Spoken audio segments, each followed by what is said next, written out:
চলমান ইসরায়েল ফিলিস্তিন যুদ্ধ নিয়ে গোটা পৃথিবী যেন দুভাগে বিভক্ত। এক পক্ষ শোষিতের পক্ষে, অন্য পক্ষ বরাবরের মতোই শোষকের পক্ষে। এই যুদ্ধে ফিলিস্তিনের নিরস্ত্র মানুষ শোষিত, আর দখলদার ইসরায়েলি সরকার রয়েছে শোষকের ভূমিকায়। আর এই দখলদার ইসরায়েলি রাষ্ট্রের পৃষ্ঠপোষকতা করছে বিশ্বের সব পরাশক্তি। এই দখলদার রাষ্ট্রের সবচেয়ে বড় সমর্থক বিশ্বের সবচেয়ে বড় সাম্রাজ্যবাদী শক্তি মার্কিন যুক্তরাষ্ট্র। যুক্তরাষ্ট্র তার সর্বশক্তি দিয়ে চেষ্টা করে যাচ্ছে ইসরায়েলকে রক্ষা করতে, আর এক্ষেত্রে আমেরিকা যথেষ্ট সফলও বলতে হবে। কেননা ইসরায়েলি দখলদার শক্তি যুদ্ধের নামে যে গণহত্যা চালিয়ে যাচ্ছে তা সম্পূর্ণটাই আমেরিকার ছত্রছায়ায়।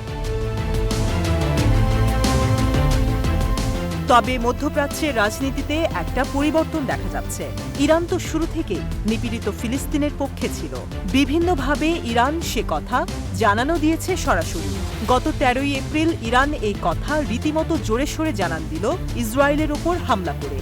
এই হামলার পরই ইসরায়েলি দখলদার বাহিনী এবং তাদের মিত্ররা একটু নড়েচড়ে বসেছে। এছাড়াও গত সপ্তাহের ওআইসি সম্মেলনেও ইরানের আচরণ ছিল যথেষ্ট আক্রমণাত্মক।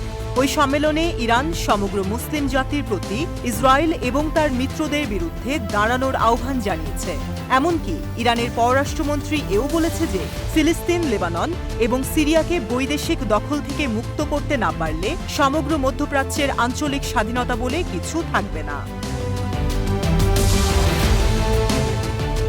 এটা রীতিমতো খোলাখুলি হুমকি, তার বুঝতে বাকি নেই। এরই মধ্যে ইরান পরমাণু সম্মেলনে জানান দিল বিশ্বের কোনো আগ্রাসী শক্তিকে ভয় পায় না ইরান। গত সোমবার ইরানের পরমাণু শক্তি সংস্থার প্রধান জানালেন তারা বিশ্বের যে কোনো আগ্রাসী শক্তির মোকাবেলা করার জন্য প্রস্তুত রয়েছে।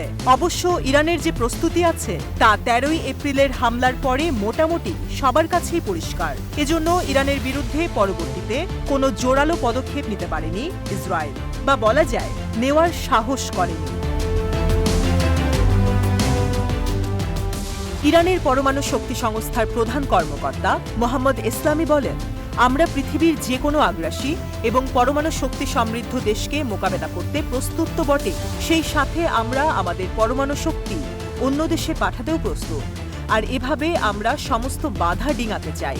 এমনকি এভাবেই নতুন ধরনের একটা বৈজ্ঞানিক যাত্রা শুরু হবে। ইরানের পারমাণবিক শক্তি কর্মসূচির শান্তিপূর্ণ প্রকৃতির বিরুদ্ধে কিছু পশ্চিমা দেশ এবং তাদের মিত্রদের অভিযোগের কারণে ইসলামী এই মন্তব্যটি করেছেন। কেননা তারা দাবি করেছে যে ইরানের পারমাণবিক শক্তি আদতে কাজের কিছু না এবং তাদের কোনো সামরিক উদ্দেশ্যই নেই।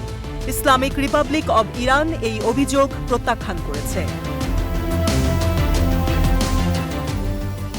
ইসলামি বলেন, ইরানের পারমাণবিক শক্তি কর্মসূচির শান্তিপূর্ণ লক্ষ্য বাস্তবায়নে বাধা দেওয়ার জন্য সাম্রাজ্যবাদী সংস্থা চাপ প্রয়োগ করে যাচ্ছে।